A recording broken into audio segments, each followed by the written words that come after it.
Call you every time. Done. I am a nurse in a busy hospital.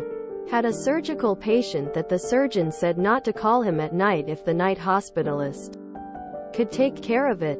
In doctor words, this means call me and I will yell at you. During the night I needed something fairly simple, so consulted the night nurse practitioner. NP. Well, I ended up having to call the surgeon. However, he had a physician assistant, PA, covering him that night. The PA comes to the floor and rips into me for calling the NP. Said why would I even call her, she's only an NP. A NP and PA are equals. They function the same. He said I better call him for anything, not anyone else. Cue the malicious compliance. I called that man at least 10 times that night. For everything. And for a good 6 months, any time I had one of his patients I called him for every single thing. Don't piss off your nurse. As an intern, I learned quickly. Never piss off the floor nurses. One of my favorite nurses would call me at 6 in the morning with a litany of requests and information. This was all stuff that accumulated during the night. She just waited for me to get a few hours of sleep before calling to let me know that Bob needed his Tylenol order renewed. Joe's restraint order expired. Bill was a little short of breath at 4 a.m. and got a breathing treatment that I needed to order, etc. I've done this kinda. We have a physical observation scoring system where we have to contact the medical registrar if they score above a certain amount. Now we had a patient with neutropenic sepsis who would score pretty much all the time for temperature, heart rate, etc., and plans had been put in place so they were getting all the treatment they could. They were DNR due to their prognosis and condition and not for escalation to ICU, HDU. I allowed their partner to stay due to the seriousness of the situation. I was pulled up on not doing it on one night shift by my manager, also a nurse, in front of the entire day team for not contacting the med reg as trust policy stated I should.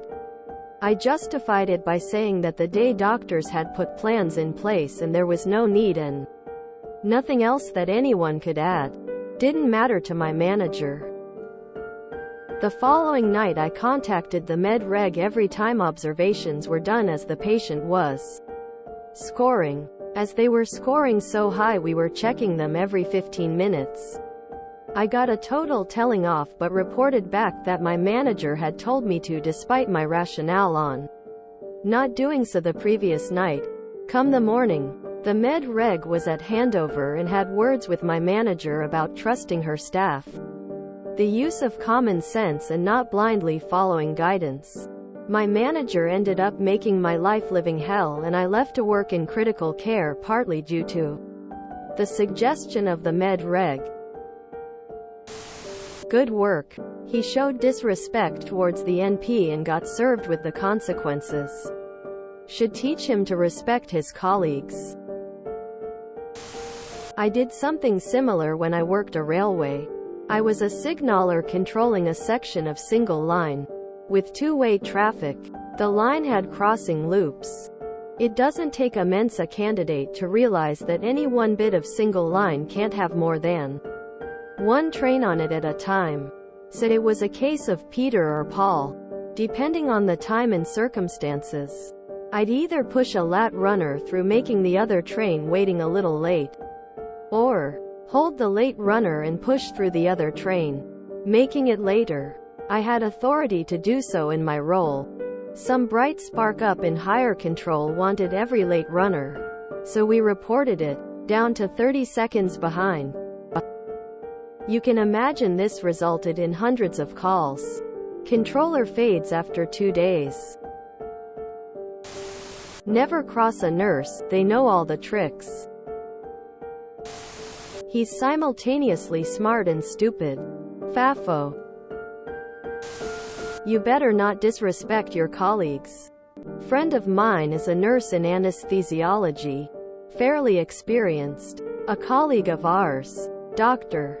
with less experience than her, tried to mansplain how to organize the monitor cables in the recovery area and if and how to give some basic pain medication. Well, she politely ripped him a new one. Put him on our list and we will keep a close eye on him. Hopefully, he will grow to be a more respectful doctor. Nobody who works for a hospital is ever going to use a curse word, coup. Oops, almost said it. I like how the PA just quietly took this for 6 months, lol.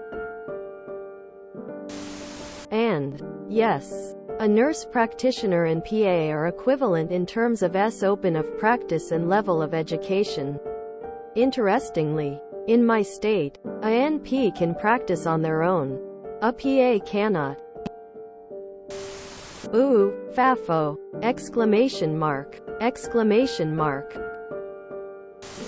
Depending on the state at least, can't an NP do far more than a PA sometimes? As just a CNA, I applaud you for this.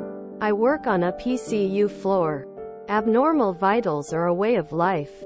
But things like experience, report, and having had a patient before, us aides know what is normal for that patient and what the unit considers acceptable, which usually is a little bit off those textbook perfect vitals.